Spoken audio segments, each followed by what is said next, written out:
You know, I have to talk about this first before I get on to Trump. I mean, Trump, this guy, he is the most entertaining president ever. I cannot understand why people are not enjoying this. You know, when I thought he was going to be a bad guy, I thought there was a chance of his being a really bad guy and doing bad things. I thought, well, it's not so funny if he's a bad guy. But as long as he's not doing anything bad. He is so entertaining. But I have to, before I say that, I just have to talk for a minute about John McCain, who was diagnosed with a very aggressive brain cancer. You know, I know it's typical to say, oh, he's in for a battle and all this stuff. This kills just about everybody. I mean, the survival rates are in the single digits, and he's 80. So this is a bad thing for him.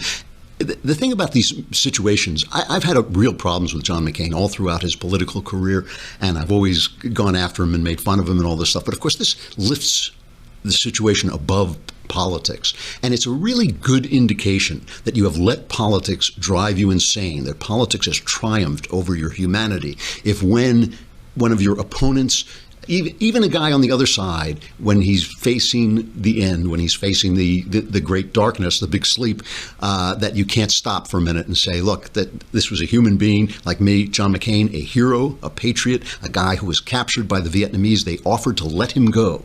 They offered to let him go because he was an officer and because he had influential people back home. They thought it would be good press. He wouldn't go without his men. He wouldn't leave without his men, and he suffered torture.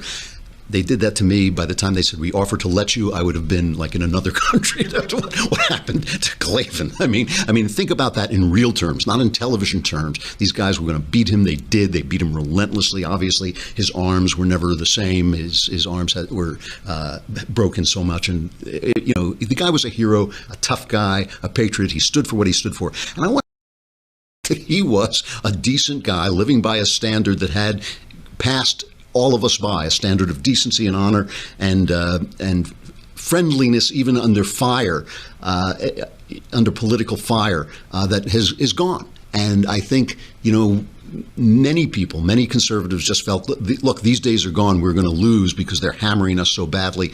And when McCain lost the election, they said, well, he didn't really know how to fight.